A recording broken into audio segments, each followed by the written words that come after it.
What's going on, guys? It's your boy, Mahatma Gandhi, back with some more choices that matter, and the sun went out. And when we last left off, we we got captured by Santiago's men. We escaped Santiago's men by help of Sharon, and we watched Santiago kill someone, and we also hired the mob to track him down. So yeah, now we're gonna try to find where he's gonna go next. So I headed south by taxi, fuming in silence while Modi tracked down Santiago's likely destination. Luckily for me, I'd hit upon the one Italian who didn't feel comfortable conversing in English, so I was left to my thoughts. I'd just witnessed a cold-blooded murder, and so had tens of thousands of ordinary people, yet the crowd had done nothing but cheer. Was this really a world worth saving? I wasn't too impressed with the human race right now, but there was no way could leave Sharon to her fate. Teacher, I have figured out Santiago's destination. Yeah, I said, what is it? The island of Malta. Huh? I said, Ron will be pleased we're going somewhere a bit warmer. Miss Sharon must be so scared. No, I said, not Ron. She knows we're on our way. We found the boat Dolores had left for me, completely with a fantastically sketchy crew. There were only 3, all women, sisters perhaps, with tangled black hair and dirt-encrusted fingernails. Not one of them had all their teeth, although I was sure they weren't much older than 40.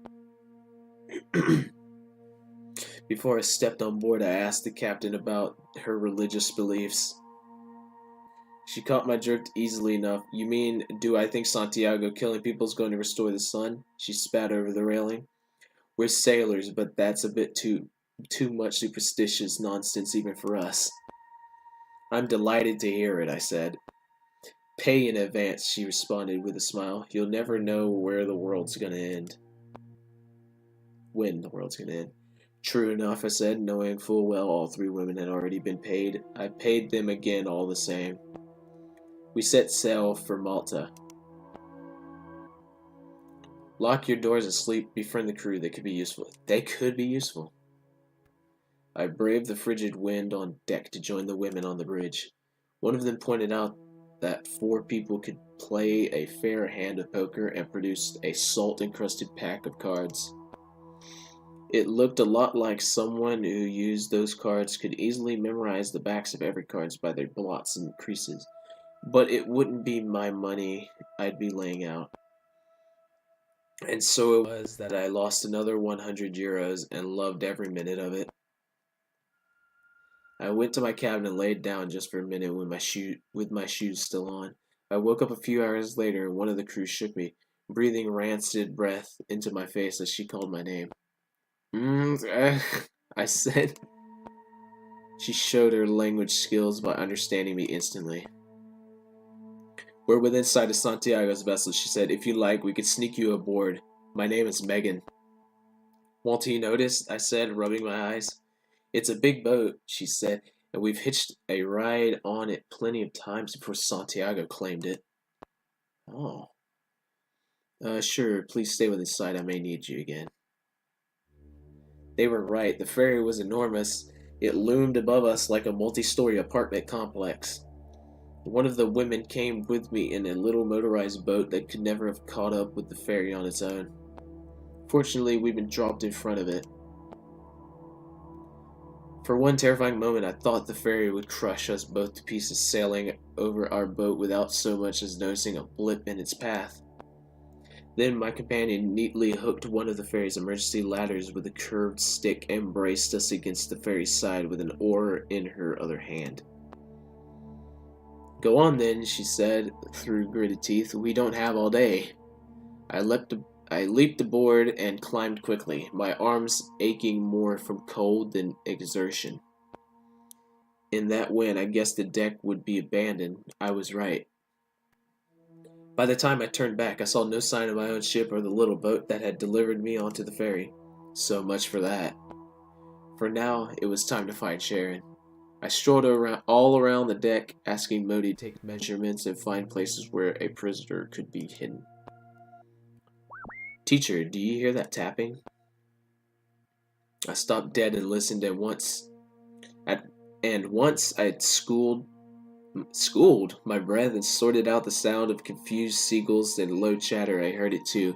3 taps, then a pause. Modi, I hear it. Do you think it's Morse code? That's what I was about to say. It's probably Morse code. Good idea, teacher. 3 short taps indicates the letter S. Sharon. Oh, I said. Is she signaling for an SOS call? No, teacher, just the letter S over and over. That's Sharon, all right, I said, and I suppose she means she's unhurt. That is a plausible theory. Of course we're talking about Ron here, I muttered. Her definition of unhurt might not be the same as the rest of the world. Based on the tapping and the hasty repurposing of the vessel, Miss Sharon is likely to be in the storage area behind the bar. Damn! I said, I see why she doesn't feel the need for a hasty rescue. I stopped for a moment and blinked. Something was strange. Modi, how do you know so much about this ferry? I asked, even though I was pretty sure I already knew the answer. I hacked into the ferry's wireless network, teacher. Okay. It is not very secure. Unlike the bar storage door, which has the sturdiest locks on board. I nodded. I see. How do we get there without being seen? If she's tapping loud enough for us to hear her, it's unlikely she's under guard. Modi directed me downwards, then upwards, and I soon found the unattended bar. A few patient individuals had found the bar before me and were waiting with stoic determination at the tiny round tables. They looked up hopefully when I came in. Hello, I said smoothly. Yes, I'm the bartender, but I'm afraid we misplaced the keys to the storage. This may take a minute. 7125. Dang, Modi! Dang, Modi! Modi! Dang! I spotted the keypad a moment later and pushed the buttons, thinking my lucky stars that Modi was now an accomplished hacker with no qualms breaking the law. Someday I'd need to cut away back on the illegal activities. For both of us. Sharon sat cross-legged on the floor, still banging on the metal wall. Oh, she said. Hi. There was an unconscious man about 3 feet from Sharon. He was bound with zip ties and was gagged with a scarf. Noticing who I was looking at, Sharon laughed. Don't worry about him, she explained cheerily. He was my guard, so I knocked him out, which was unfortunate since I didn't have the passcode to open the door. I glanced at the keypad she was gesturing at. The door was locked from the inside too? What? Bartender? Called one of the patrons behind me. Breaking out of my stupor, I cleared my throat. Stop dawdling, I said loudly, stepping a little to the left to block the view of the unconscious man. These people are waiting for drinks. Sharon immediately picked up on what I was doing. Springing to her feet, she laughed and pushed past me in the bar. It sure looks like 5 o'clock out there, doesn't it? Someone laughed nervously.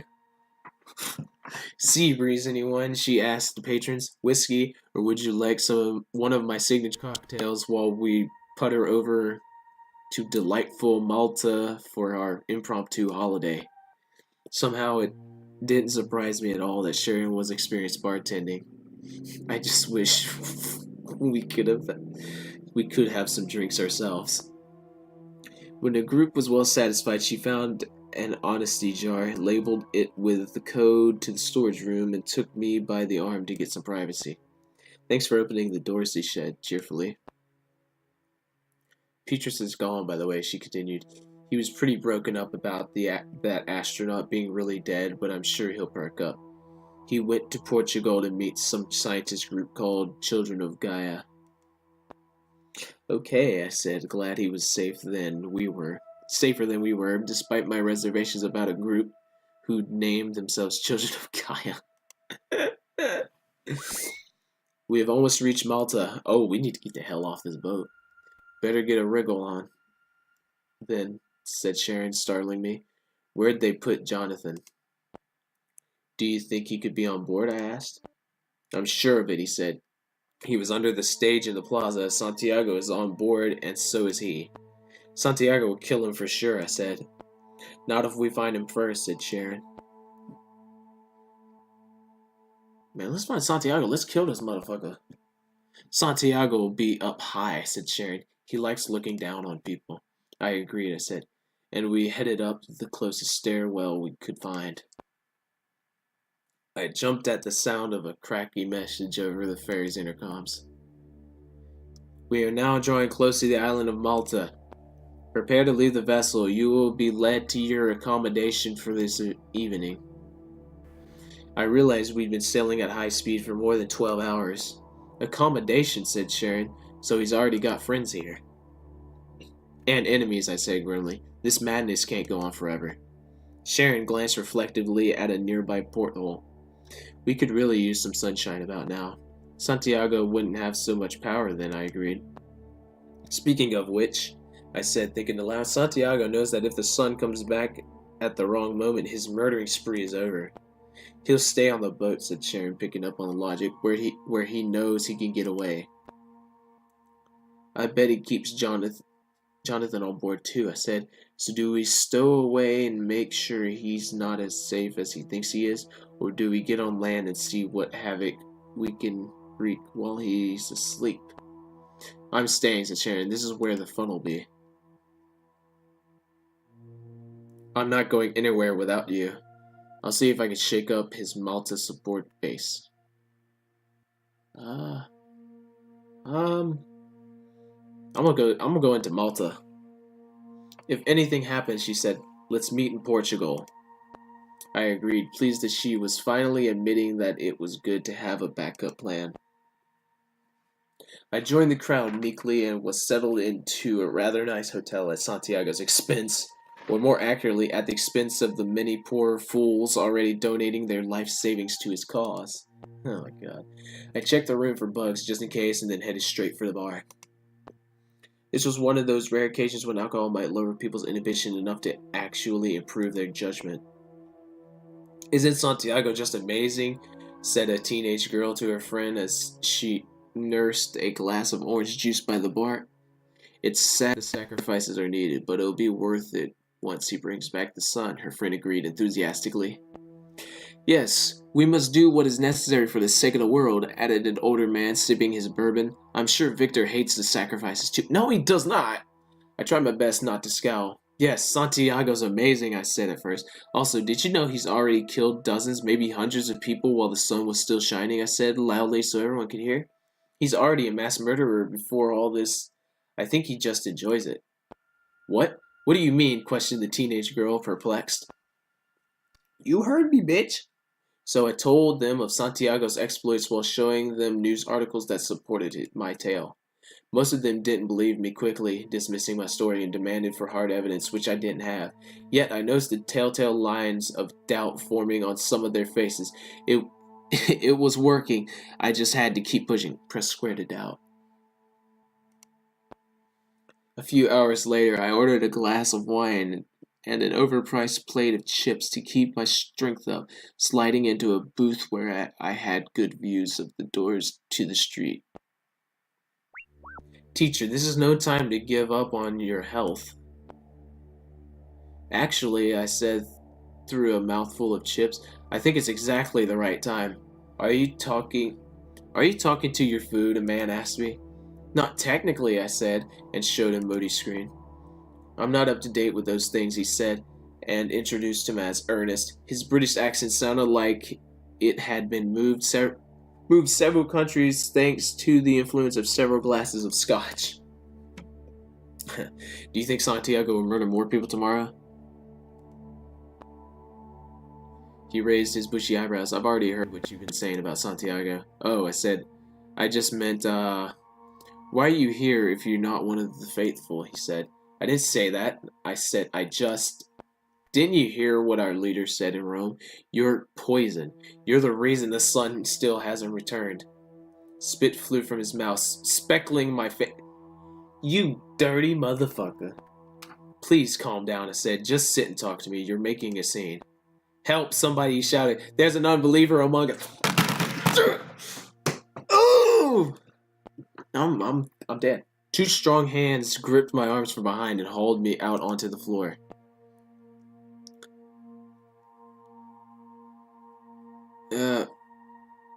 Go limp. Yeah, go limp. You want to go heavy. I heard a flurry of Italian that sounded like swearing, and I sprinted for the open air.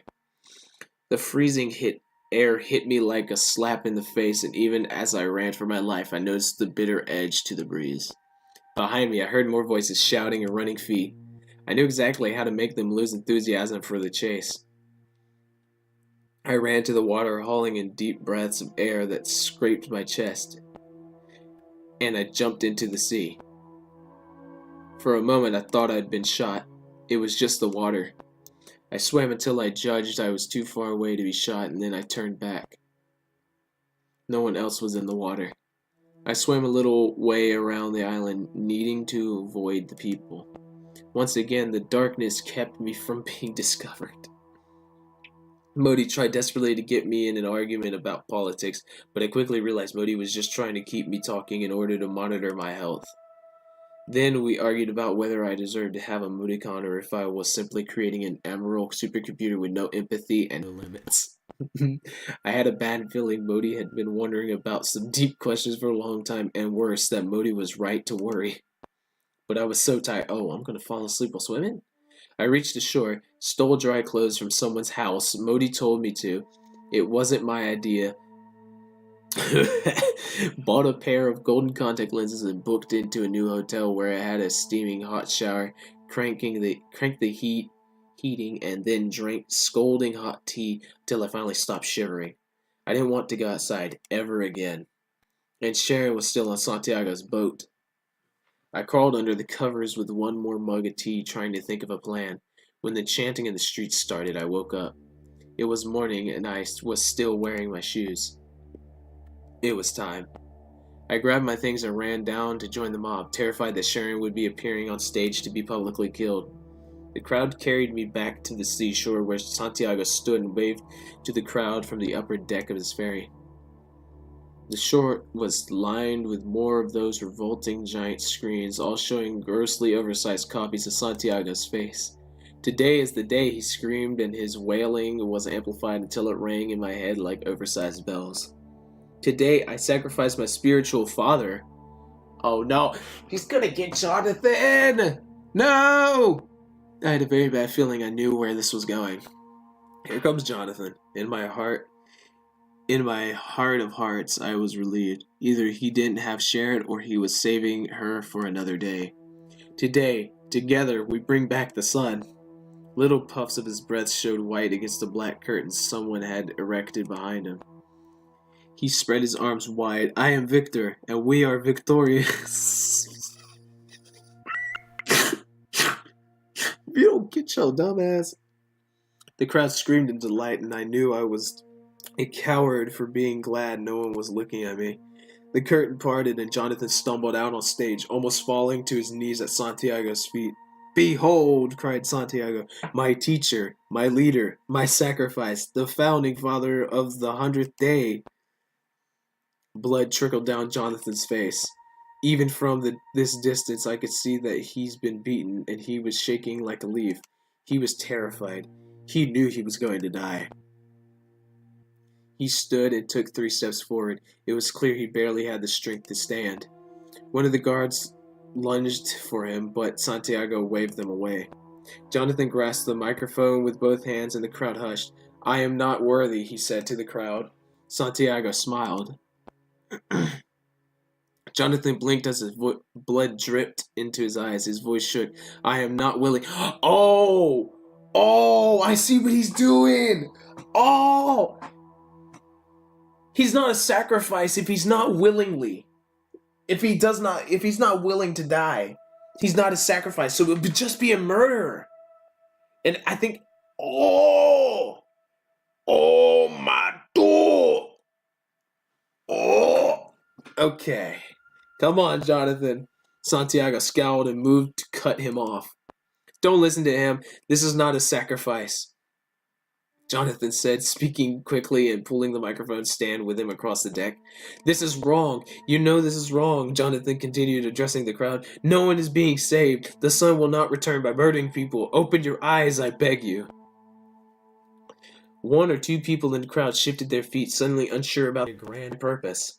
No one moved closer to the freezing water. For the first time since I had met Jonathan, I could actually see him as a charismatic cult leader. He was always so meek and afraid that I had found it hard to imagine him as a leader of any kind. Dang, please, Jonathan screamed, listen to me. The sun will return, but not today, not like this, not with murder. There is hope, I promise you, but this is... In one fast movement, Victor drew a gun and shot him in the head. Oh my god.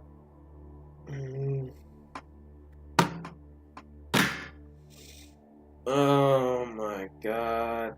No. No. He slumped over his microphone, permanently silenced. Oh god. From far away, he looked like a drunk or an exhausted child sleeping awkwardly and publicly without needing a mattress or dignity. The stand propped him up, as if he could simply open his eyes and be alive once more. But on the giant screen, it was clear that the dark hood of his jacket hung loose. Half of his head was gone. Jonathan was dead. The delicate balance of corpse and stand shifted as the ferry moved with the sea, and Jonathan fell forward, landing prostrate on the giant stage. Ah! The crowd sighed softly, like the last mourner at a new grave when the funeral was finished long ago. Sadness, yes, but resignation. A few flakes of snow fell like Holocaust ash. People looked at the sky, watching it fall. A child laughed delightedly.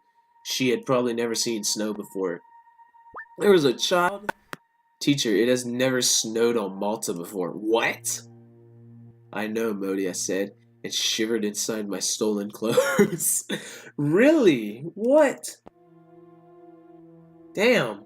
Why is that happening? The snow fell harder, blowing in freezing flurries and speckling Jonathan's dark coat. The sun did not come back. For a moment, I thought I saw fear on Victor Santiago's face. He bent and dragged the microphone out from under Jonathan's body. The cord was tangled around his arm, and it took a long time. Who dares to disbelieve? He thundered. Your faith has been tested and found wanting. There must be a greater sacrifice because of your disbelief. A murmur of horror washed across the crowd. Snow dusted Santiago's black hair. Somebody kill him already. Tell me you recorded that, I said through gritted teeth. Yes, teacher. Shall I send it to news networks?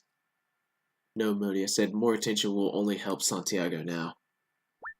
Then what shall I do? Where is Domina right now, I asked.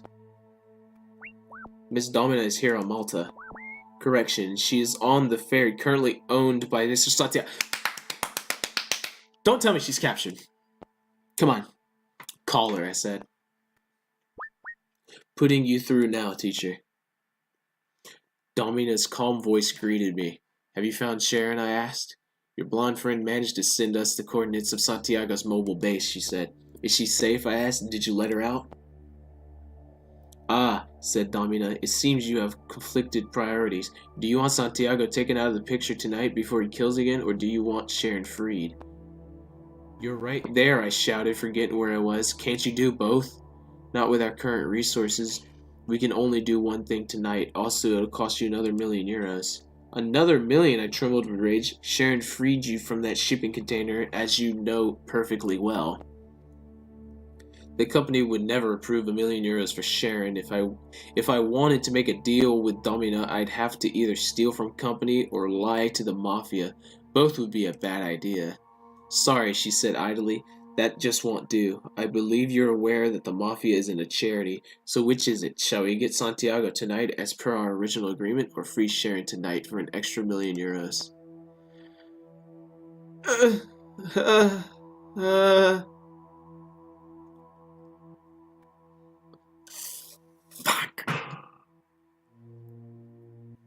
Well, yeah, Sharon can't handle herself.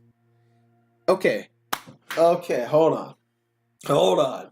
This is an important choice, and it's actually time for me to end this video. So, what should I do?